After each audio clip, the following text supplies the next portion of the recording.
আসসালামু আলাইকুম সবাইকে। আজকে আমরা আলোচনা করব একজন ডেলিভারি ম্যান বা ডিএসআর একটা ডিস্ট্রিবিউশন ব্যবসার বা একটা কোম্পানির কীভাবে ক্ষতি করে বা করতে পারে বা জিনিসগুলো করে আর কি। হ্যাঁ, তো এই বিষয়ে বিস্তারিত আলোচনা করব। তো প্রথমে যদি আমরা ধরি, সেটা হচ্ছে একটা ডেলিভারি ম্যান আর্থিকভাবে একটা কোম্পানির ক্ষতি কিভাবে করে বা একটা ডিস্ট্রিবিউশনের ক্ষতি কিভাবে করে।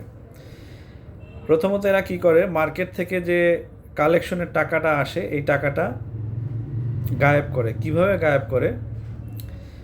দোকানদারের কাছ থেকে নগদ ক্যাশে বিলটা নিবে, নেওয়ার পরে সেটা ডিলারের কাছে এসে বলবে যে দোকানদার বাকি রাখছে। তো এইভাবে টাকা নিজের কাছে রেখে পার্সোনাল কাজে ব্যবহার করে এবং পার্সোনাল কোনো কাজে খাটায়। হ্যাঁ, এর কারণে অথবা এটাও করে যে এক দোকানের টাকা অন্য দোকানে বাকি দেখায়, মানে বিভিন্ন ভাবে এই কাজগুলো করে। এরপরে হচ্ছে ভুয়া বাকি দেখানো। সেটা কীরকম, যে খাতায় দোকানদারের নামে ভুয়া বাকি লিখে রাখে, অথবা দোকানদারের কাছ থেকে ক্যাশ টাকা নিয়েছে কিন্তু পরবর্তীতে ডিলার যখন যাচাই করতে যান তখন বড় অঙ্কের আর্থিক গ্যাপ বা গরমিল ধরা পড়ে। এরপরে সবচেয়ে যে বড় কারণ সেটা হচ্ছে কোম্পানির যে পলিসি সেটার অপব্যবহার। সেটা কীরকম? যেমন দেখা যাচ্ছে যে কোম্পানি বিভিন্ন ফ্রি প্রোগ্রাম দেয় রিটেলারদের জন্য, ফ্রি প্রোডাক্ট বা ডিসকাউন্ট বা ট্রেড প্রমোশন যেটাই আমরা বলি, দেওয়া হয়।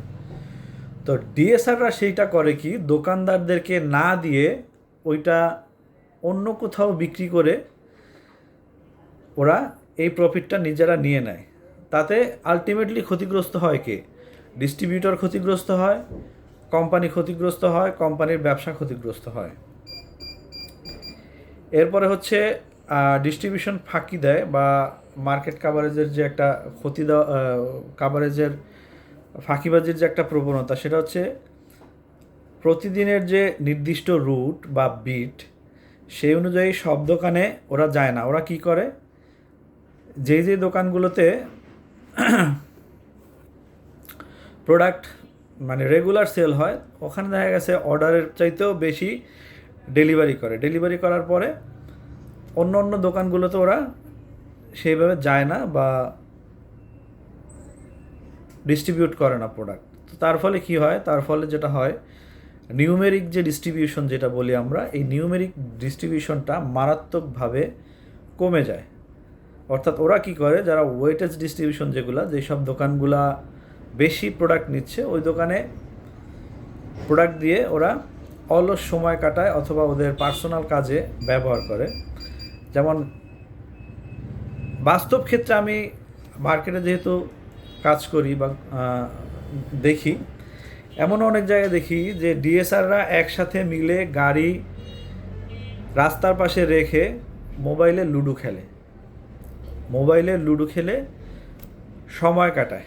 সেটা আমি যেই কোম্পানিতে আসি, এই কোম্পানিতে না, হয়তো অন্য কোম্পানির লোক বা XYZ যাই হোক, এই জিনিসগুলো দেখি বা হয়। এরপরে হচ্ছে আরেকটা মারাত্মক ক্ষতির কারণ হচ্ছে রিলেশনশিপ, এবং এই রিলেশনশিপটা যদি না থাকে তাহলে একটা ব্র্যান্ডের মারাত্মক ক্ষতি হয়। সেটা কীরকম? যেমন মাঠ পর্যায়ের অনেক ডিএসআরই আছে যারা দোকানদারের সাথে খুব একটা ভালো আচরণ করে না। দোকানদারও যে ফেরেস্তা বিষয়টা এমন না, আমি যে দোকানদারকে খুব ভালো বলতেছি তাও না। কিছু দোকানদারও আছে মানে একটু অন্য ধরনের। কিন্তু দোকানদার যাই হোক, আমার ডিএসআর বা ডেলিভারি ম্যান যদি রাফ অ্যান্ড টাফ আচরণ করে কিংবা খারাপ আচরণ করে, এটা ডিএসআরের হয়তো কিছু হবে না, কিন্তু এইটার ইম্প্যাক্টটা পড়ে প্রোডাক্টের উপরে এবং এই প্রোডাক্টের ইমেজের উপরে এই ইম্প্যাক্টটা পড়ে, বা যেই কোম্পানির প্রোডাক্ট ওই কোম্পানির উপরে। এরপরে হচ্ছে মার্কেট থেকে যে ড্যামেজ বা এক্সপায়ার্ড প্রোডাক্ট উঠানো। তো এই জিনিসগুলোও ডিএসআররা ঠিকভাবে করে না। অথবা ইনস্ট্রাকশন যেটা থাকে ইনস্ট্রাকশনের বাইরে গিয়ে বিভিন্ন অনৈতিক কাজ করে। সেটা কি? যেমন কোম্পানি হয়তো ইনস্ট্রাকশন দেয় যে ড্যামেজ পণ্য উত্তোলনের ক্ষেত্রে 10% লেস দিয়ে পণ্যটা মার্কেট থেকে তুলতে হবে, কিন্তু ডিএসআর সেটা কি করে, 10%-এর জায়গায় 20%, কোনো কোনো ক্ষেত্রে 25, 20 বা 30% লেস করে ওই দোকান থেকে প্রোডাক্টটা তুলে আনে। তাতে কি হয়, দোকানদার আর্থিকভাবে ক্ষতিগ্রস্ত হয় এবং কোম্পানির উপরে তার একটা নেগেটিভ ধারণা তৈরি হয়। তো ডিএসআর যেটা করে, ওই 25 বা 30 বা 20% যেটাই লেস করে আনুক, দোকানদার তো নেগেটিভ হয়ে গেল, কিন্তু বাট ওইটা কী করে, ডিস্ট্রিবিউশন হাউসে যখন এই ড্যামেজটা জমা দেয়, ও কিন্তু 10% হারে যে টাকা কেটে যেটা দেওয়ার ওইটাই দেয়, বাকিটা ও নিজে পকেটে ঢুকায় বা খেয়ে ফেলে। এরপরে আরেকটা কারণ আছে হচ্ছে পণ্যের সঠিক যে যত্ন নেওয়া বা অসাবধানতা, অর্থাৎ লোডিং আনলোডিংয়ের ক্ষেত্রে পণ্যটা যেভাবে যত্ন করে তুলতে হয় বা নামাইতে হয় বা রাখতে হয়, নাড়াচাড়া করতে হয় আর কি, এই জিনিসটা অনেক ডিএসআর ফলো করে না।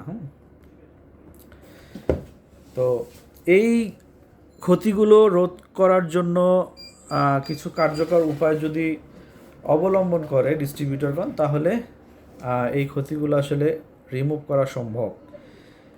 সেটা হচ্ছে প্রতিদিন ক্লোজিং করার সময় ডিএসআরের ক্যাশ কালেকশন বা যেই সব স্টক অবিকৃত থাকে সেটা 100% মিলিয়ে নেওয়া, এবং সপ্তাহে না অন্তত 15 দিনে একদিন এই বাকির যে বিষয়টা, যেসব দোকানে বাকি আছে, এইটা ডিস্ট্রিবিউটর নিজে অথবা ডিস্ট্রিবিউটর ম্যানেজার যে কারো মাধ্যমে এটা ট্র্যাকিং করা, যে আসলে এই দোকানগুলোতে যে বাকি দেখাচ্ছে আমার ডিএসআর, আদৌ কি এই দোকানে বাকি দিছে বা বাকি আছে কি না, এই বিষয়টা ট্র্যাকিং করা। এবং হচ্ছে সবচেয়ে বড় বিষয় হচ্ছে ডিএসআর নিয়োগের ক্ষেত্রে কোনো একটা সিকিউরিটি ডিপোজিট বা গ্রান্টার রাখা, যাতে মানে কোনো জামিনদার রাখা, যাতে এই ডিস্ট্রিবিউটর ভবিষ্যতে, এই ডিএসআর যদি ভবিষ্যতে কোনো টাকা পয়সা গায়েব করার চেষ্টা করে, তাহলে যাতে সহজে তাকে ধরা যায়, বা জামিনদার যে আছে তার মাধ্যমে ওই টাকাগুলা উত্তোলন করা যায়। তো ডিএসআরদের এই অনিয়মগুলা ধরার জন্য মার্কেটে অবশ্যই ডিস্ট্রিবিউটরের এন্ড থেকে একটা অডিট বা ভেরিফিকেশন পদ্ধতি চালু করা দরকার, যাতে ডিএসআররা ওই সংশ্লিষ্ট ডিস্ট্রিবিউটরের ব্যবসার ক্ষতিও না করতে পারে এবং কোম্পানিরও যাতে কোনো ক্ষতি না হয়। কারণ এই ডিএসআরদের কারণেই কিন্তু ডিস্ট্রিবিউশন ব্যবসারও ক্ষতি হয়, প্লাস হচ্ছে একটা কোম্পানির ইমেজ সংকট বলেন কিংবা কোম্পানির বিজনেস বলেন, দুইটাই ক্ষতি হয়। তো আমি যে সকল ডিস্ট্রিবিউটর ভাই আছেন যারা আমার ভিডিওটা দেখবেন, পাশাপাশি যারা ভবিষ্যতে ডিস্ট্রিবিউশন বিজনেস করবেন, এই বিষয়গুলো মাথায় রেখে ব্যবসা পরিচালনা করার চেষ্টা করবেন ইনশাল্লাহ। এবং ডিস্ট্রিবিউশন ব্যবসা বা এফএমসিজি বিজনেস সংক্রান্ত আরও ভিডিও দেখতে আমার এই দ্য সেলসম্যান শো পেজটিতে লাইক এবং ফলো দিয়ে রাখুন। যদি কোনো ভিডিও ভালো লাগে অবশ্যই শেয়ার করতে ভুলবেন না। ধন্যবাদ সবাইকে। আসসালামু আলাইকুম।